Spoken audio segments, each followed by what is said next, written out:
In this lesson, we will be implementing direction so we can play our coroutine forward and backward.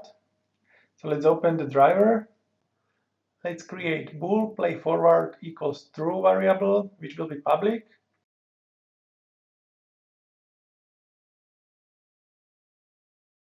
And inside driver routine, let's add if play forward equals false. Let's change elapsed time to duration. We need to do it because when we want to play it backward, our elapsed time needs to start at our end time, which is basically duration. Also, we need to change our while loop. We need to add a case when we want to play it backward. So we need to add if elapsed time is more or equal to 0. And we will combine with Boolean operator AND. Inside a while loop, let's add a condition for playing forward. So if playing forward equals true, elapsed time plus equals time to delta time. And for playing backward, elapsed times minus equals time to delta time. So playing forward, we are increasing elapsed time, and playing backward, we are decreasing elapsed time.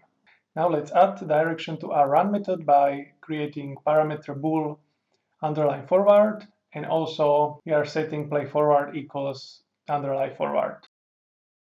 Now let's create two public methods.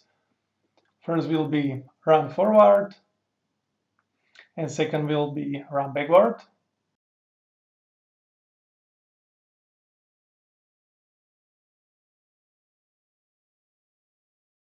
And let's fill them with our run function.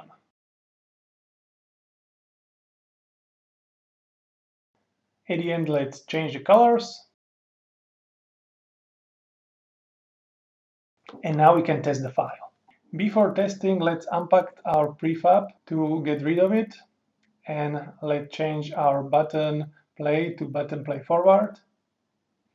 And let's pick from on-click event driver to run forward. Let's duplicate the play forward button and rename it to play backward. Change the text to play backward symbol. Change the color to yellow. And change the on-click event to run backward. To test it, press play button. Now by pressing the green button, we will see the results are increasing, and pressing the yellow button, the results are decreasing. So everything works fine. We can continue. Thank you, and see you in the next lesson.